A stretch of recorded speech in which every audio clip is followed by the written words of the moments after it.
BSc first year की online classes में आपका स्वागत है।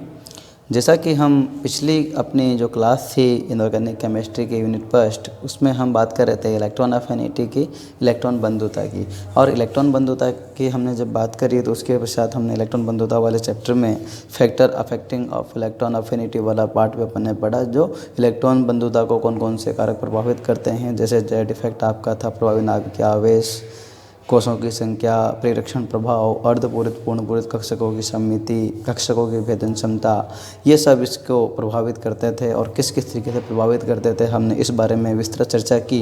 उसके बाद हमने इसमें जो आवर्तिता होती है उस पर भी हमने चर्चा की पिछली क्लासों में। जैसे आवर्तता वर्ग में ऊपर से नीचे जाने पर क्या होता है, तो एक आवर्त में बाएँ से दाएँ जाने पर किस प्रकार से इलेक्ट्रॉन अफिनिटी के मान परिवर्तित होते हैं। फिर इसके कुछ अपवाद भी थे जिन पर हमने काफ़ी लंबी चर्चा की पिछली क्लासों में। उन सब के बाद आज अपन जो है टॉपिक डिस्कस करने वाले हैं वो है इलेक्ट्रॉन बंधुता का निर्धारण। भाई, इलेक्ट्रॉन बंधुता के बारे में हम इतनी चर्चा कर चुके हैं, तो अब उसके पश्चात जो बात आती है वो है इलेक्ट्रॉन बंधुता का निर्धारण, या जो है इसको कैसे हम मेजर करते हैं या कैसे इसका मान हम निकालते हैं, उस बारे में आज हम चर्चा करेंगे। तो देखिए बच्चों, इलेक्ट्रॉन बंधुता के मानों को किसी प्रत्यक्ष, जिसे हम कहते हैं डायरेक्ट मेथड, किसी प्रत्यक्ष विधि द्वारा ज्ञात करना बहुत ही कठिन है। इन्हें परोक्ष विधि जैसे कि बॉर्न-हेबर चक्र की सहायता से ज्ञात किया जाता है। बॉर्न-हेबर चक्र का जो है एक बार क्वेश्चन पूछा हुआ है, बहुत ही महत्वपूर्ण क्वेश्चन है यहाँ से। ये बॉर्न-हेबर चक्र का जो है उदाहरण से समझाइए, NaCl का उदाहरण लेते हुए आप इलेक्ट्रॉन बंधुता को समझाइए। ऐसा क्वेश्चन यहाँ से पूछा गया है 5 नंबर में, 3 नंबर में भी। अब देखिए यहाँ पर बॉर्न-हेबर चक्र विधि क्या है, इसमें किस प्रकार की जो प्रोसेस है जो आज हम डिस्कस करने वाले हैं। देखो, यह विधि किसी आयनिक यौगिक के बनने की ऊर्जा, तत्वों के आयनन विभव, इलेक्ट्रॉन बंधुता, वाष्पन तथा वियोजन ऊर्जा एवं जालक ऊर्जा में संबंध बतलाने वाला एक ऊष्मागतिक चक्र है। यदि आपसे पूछा जाए कि बॉर्न-हेबर चक्र क्या है, तो आप यही कहोगे कि बॉर्न-हेबर चक्र किसी आयनिक यौगिक के बनने की ऊर्जा, तत्वों के आयनन विभव, इलेक्ट्रॉन बंधुता, वाष्पन तथा वियोजन ऊर्जा एवं जालक ऊर्जा में संबंध बताने वाला एक थर्मोडायनेमिक साइकिल है। क्या है ये? ऊष्मागतिकी चक्र है। इसके अनुसार, किसके अनुसार? बॉर्न-हेबर चक्र के अनुसार। इसके अनुसार किसी अभिक्रमक से उत्पाद बनने में ऊर्जा परिवर्तन सदैव समान रहता है। ये इसके पॉइंट्स हैं, मेन पॉइंट जो हैं। तो इसके अनुसार ऊर्जा परिवर्तन एक तो समान रहेगा। दूसरा जो पॉइंट इसका मुख्य पॉइंट है वो है अभिक्रिया चाहे किसी भी पद द्वारा संपन्न होती हो। क्या? अभिक्रिया चाहे किसी भी पद द्वारा संपन्न होती हो और पूरे चक्रीय पथ में कुल ऊर्जा परिवर्तन शून्य होता है। ये बॉर्न-हेबर चक्र के मुख्य पॉइंट हैं। अब आपसे क्वेश्चन पूछा जाता है कि NaCl का उदाहरण लेते हुए बॉर्न-हेबर चक्र को समझाइए, NaCl के बनने की प्रक्रिया को आप समझाइए। तो देखो बेटा, यहाँ सबसे महत्वपूर्ण बात यह है, बहुत सिंपल सी बात है, क्वेश्चन इस तरीके से पूछा जाएगा। NaCl निर्माण के लिए बॉर्न-हेबर चक्र की सहायता से क्लोरीन की इलेक्ट्रॉन अफिनिटी निम्न प्रकार ज्ञात कर सकते हैं, या कैसे ज्ञात कर सकते हैं। या क्वेश्चन किसी भी तरीके से पूछा जाए आपसे, वो कोई मैटर नहीं है, पर क्वेश्चन का आंसर किस तरीके से देना है ये आपके लिए महत्वपूर्ण है। तो देखिए, सबसे पहले हम जब एक रिएक्शन हम कराते हैं तो यहाँ पर हमें सोडियम जो है सॉलिड अवस्था में होता है। आपने प्रैक्टिकल लैब में देखा होगा, नहीं देखा है तो आप जब भी प्रैक्टिकल लैब में आओगे तो मैं आपको इन सब चीज़ों से प्रत्यक्ष रूप से रूबरू करवा दूंगा। क्लोरीन जो है आपकी एक येलो कलर की गैस होती है और ये हमेशा आणविक फॉर्म में होती है। किस फॉर्म में? अणु के रूप में होती है, Cl2 फॉर्म में। जैसे कि ये Cl2, और ये ऑलरेडी आपका परमाणुवीय फॉर्म में होता है, मतलब एटॉमिक फॉर्म में होता है सोडियम। ये सॉलिड हैं, ये गैस हैं। तो सबसे पहली कंडीशन जो है किसी भी आयनिक यौगिक को क्रिया करने के लिए, कोई भी जो है अभिक्रमक हो, उनका समान अवस्था में होना आवश्यक है। अब यहाँ पर जो है सॉलिड में तो आपकी कोई रिएक्शन होगी नहीं, लिक्विड में रिएक्शन हो सकती है, गैस में रिएक्शन हो सकती है, तो इनको पहले एक फेज में हम लाएंगे। तो सबसे पहले देखो आपका सोडियम जो है, सोडियम को हम यहाँ पर सब्लिमेशन एनर्जी को बोलते हैं। Se जो है क्या है, ये सब्लिमेशन एनर्जी। इसे हम ऊर्ध्वपातन ऊर्जा के नाम से जानते हैं। आपके परिभाषा में कई जगह आया होगा 11th-12th में। तो ऊर्ध्वपातन ऊर्जा जो होती है, ये किसी भी ठोस को गैस में बदलने के लिए आवश्यक ऊर्जा होती है। आपसे पूछ लिया जाए कि ऊर्ध्वपातन ऊर्जा किसे कहते हैं, तो कि वह आवश्यक ऊर्जा जो किसी सॉलिड को अपनी गैसीय अवस्था में लाने के लिए आवश्यक होती है, ऊर्ध्वपातन ऊष्मा कहलाती है। फिर इसके पश्चात आपके यहाँ पर एक और टर्म दिख रही है आपको D/2, या इसे हम 1/2 DE के नाम से देखेंगे। तो ये क्या है बेटा, ये है डिसोसिएशन एनर्जी। कौन सी एनर्जी? Dissociation energy. इसको बोलते हैं हम वियोजन ऊर्जा। कौन सी ऊर्जा ये है? वियोजन ऊर्जा। अब नाम से स्पष्ट है, वियोजन मतलब एक मॉलिक्यूल को तोड़ना। अब यहाँ पर Cl2 क्या है? अणु। और अणु से हमें क्या बनाना है? देखो ये गैसीय फॉर्म में है, ये भी गैसीय फॉर्म में। तो यहाँ पर हम एक क्लोरीन तो लिख नहीं सकते ये, क्योंकि हमेशा आणविक फॉर्म में रहता है। तो एक एनर्जी हमें इसे देने पड़ेगी इसके बीच के बॉन्ड को तोड़ने के लिए। वो ऊर्जा हो गया आपकी वियोजन ऊर्जा। और उससे जो है आपका क्लोरीन आणविक फॉर्म से एटॉमिक फॉर्म में आ जाएगा। ठीक है, ये आपका अणु है, ये परमाणु हो गया। अब ये परमाणु गैसीय अवस्था में है और ये भी गैसीय अवस्था में। यहाँ तक दोनों गैसीय अवस्था में हो गए। अब रिएक्शन करने के लिए ये भी न्यूट्रल कंडीशन में है। रिएक्शन कब होगी? जब इन पर कोई चार्ज होगा। यहाँ अपन कौन सा निर्माण कर रहे हैं? NaCl। और NaCl कौन सा कंपाउंड है? एक आयोनिक कंपाउंड है। तो इसका निर्माण कब होगा? जब इन स्पीशीज पर चार्ज होगा।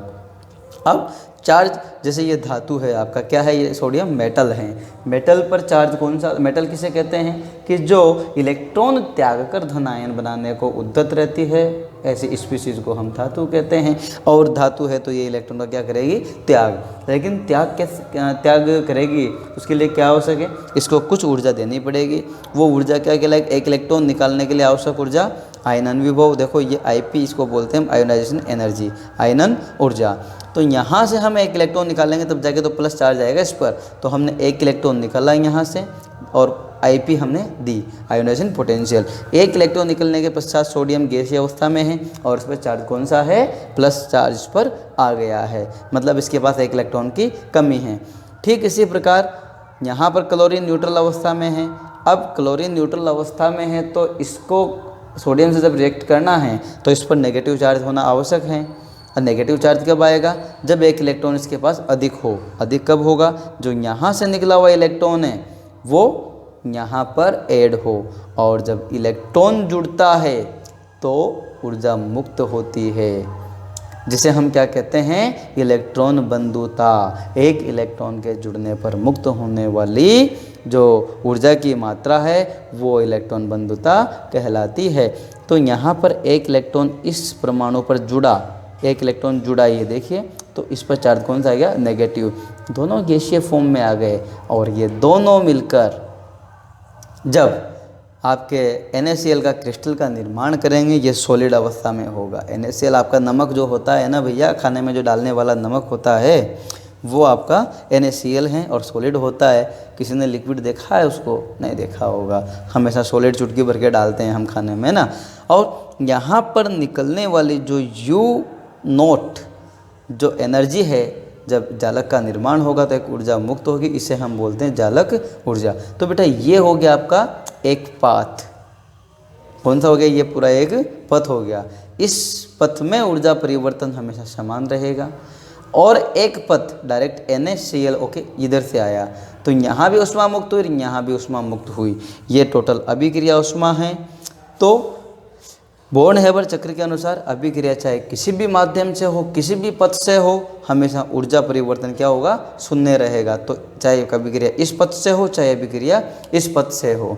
तो ये है आपका बोर्न हेबर चक्र। यदि आपने इन टर्म्स को, अगर आपने थ्योरी में कुछ भी नहीं लिखा है और इन चार चीज़ों को सही तरीके से टर्म वाइज लिख दिया है, जैसे इन सब को, तो भी आपको 2 नंबर बहुत आसानी से मिल जाएंगे। देखिए हम यहाँ पर जो टर्म्स हैं आप इन्हें इंग्लिश में भी याद रखिए, हिंदी में तो मैं लिख ही रहा हूँ सबको। यह है ई ए, जहाँ भी लिखा देखिए यह है capital E capital A. Electron affinity, इसे हम बोलते हैं इलेक्ट्रॉन बंधुता। यू नोट जो है वो है आपकी लैटिस एनर्जी, से हम बोलते हैं जालक ऊर्जा। क्या बोलते हैं? जालक ऊर्जा। और आपकी क्यू जो है वो है हीट ऑफ फॉर्मेशन, इसे हम अभिक्रिया ऊष्मा के नाम से जानते हैं। किस नाम से? अभिक्रिया ऊष्मा के नाम से जानते हैं। अब अभी हमने उस चक्र में देखा कि एक पाथ तो आपका क्यू है जहाँ पर माइनस क्यू निकल रही है, और एक दूसरा पाथ है वहाँ पर आपकी इतनी कुछ ऊर्जाएं देनी पड़ रही है, कुछ ऊर्जाएं निकल रही है। तो हमने तो माइनस क्यू इक्वल टू हम लिख सकते हैं सब्लिमेशन एनर्जी जो हमने दी, प्लस आईपी आयोनाइजेशन पोटेंशियल हमने दिया, प्लस 1/2 DE मतलब हाफ डिसोसिएशन एनर्जी। और ये ऊर्जाएं तो अपन ने इसमें क्या की, उसमें अपन ने दी है। और वहाँ से कौन कौन सी ऊर्जाएं निकली? एक तो इलेक्ट्रॉन अफिनिटी वाली ऊर्जा आपके वहाँ से मुक्त हुई, माइनस को साइन से दिखा दिया अपन ने, -EA और -U0, दो ऊर्जाएं अपनी वहाँ से मुक्त हुई है बोर्न-हेबर चक्र से। तो ये सारी ऊर्जाओं का योग और इस अभिक्रिया ऊष्मा का योग इक्वल टू है हीट ऑफ फॉर्मेशन का। ठीक है, तो अब हमें यहाँ क्या करना है? हमें ज्ञात करना है इलेक्ट्रॉन बंधुता का मान, इलेक्ट्रॉन अफिनिटी का मान। इसका मान हमें ज्ञात करना है, तो हम इसे सोल्व कर लेते हैं ज़रा। इस EA को हम यहाँ ले आते हैं, ये माइनस का इलेक्ट्रॉन अफिनिटी है, तो इस माइनस का EA इस बराबर से इधर आएगा तो किसका हो जाएगा? प्लस का। फिर इक्वल टू जहाँ का जहाँ आपका है। अब इसके बाद देखो आपका सब्लिमेशन एनर्जी IP 1/2 DE। अब ये माइनस का Q इधर से इधर आएगा तो क्या हो जाएगा? ये प्लस का Q। ठीक है, और माइनस का U0 जो आपका लैटिस एनर्जी है या जालक ऊर्जा है, ये हो जाएगी। तो ज़रा देखिए यहाँ पर हम इलेक्ट्रॉन अफिनिटी का मान निकाल सकते हैं कि जिन सबको हमें मान ज्ञात हो। तो देखिए आप बेटा, ये आपका बोर्न-हेबर समीकरण कहलाता है। ये क्या है आपका? बोर्न-हेबर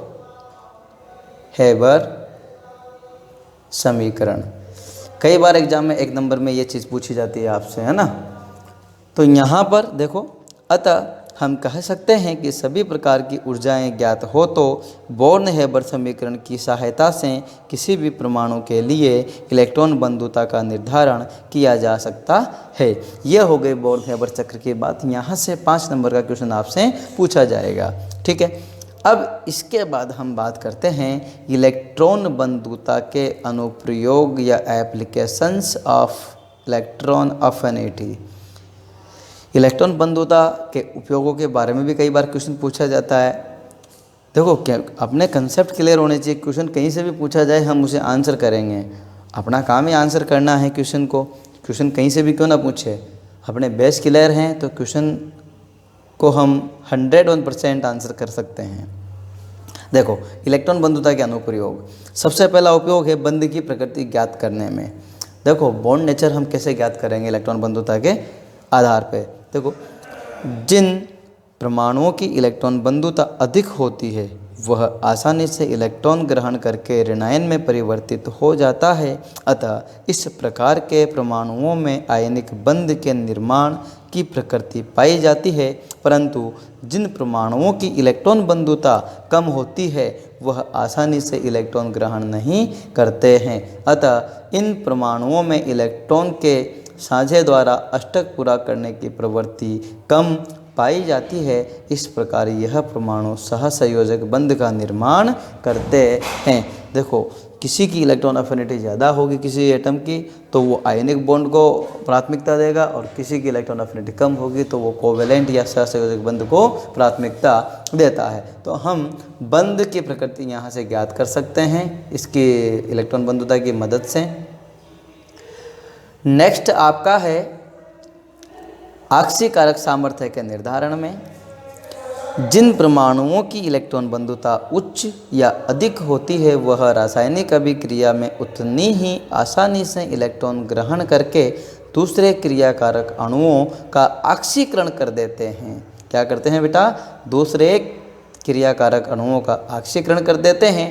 इस प्रकार इलेक्ट्रॉन बंधुता में वृद्धि के साथ साथ परमाणुओं की आक्सीकरण सामर्थ्य बढ़ जाती है। ठीक है, हम इसे संक्षेप में यूँ भी कह सकते हैं उच्च इलेक्ट्रॉन बंधुता वाले तत्व आसानी से इलेक्ट्रॉनों को ग्रहण करके ऋणायन बनाने को उद्यत रहते हैं। अर्थात जिनकी इलेक्ट्रॉन बंधुता का मान उच्च है तो वो आने वाले इलेक्ट्रॉनों को तीव्रता से ग्रहण करके ऋणायन बनाने की प्रवृत्ति दर्शाते हैं, जिससे स्थायी आयनिक यौगिकों का निर्माण होता है। यही कारण है कि आवर्त सारणी में के लगभग सभी तत्व ऑक्सीजन, सल्फर तथा हेलोजनों, कौन कौन बेटा, ऑक्सीजन, सल्फर और हेलोजनों के साथ क्रिया करके स्थायी ऑक्साइड, स्थायी सल्फाइड और स्थायी हैलाइड बनाने की प्रवृत्ति रखते हैं या बनाते हैं। तो बेटा ये वाला जो चैप्टर था आपका इलेक्ट्रॉन अफिनिटी वाला जो टॉपिक था वो आज कंप्लीट होता है। इसके बाद हम नेक्स्ट क्लास में इलेक्ट्रोनेगेटिविटी के बारे में चर्चा करेंगे विस्तार से, और इलेक्ट्रोनेगेटिविटी के बाद आपकी एक यूनिट कंप्लीट हो जाएगी। तो मैं आशा करता हूँ आज के इस चैप्टर में आपको सब समझ में आया होगा। अगर आपको फिर भी कोई परेशानी है तो आप मुझे ज़रूर बताइएगा। Thanks all of you.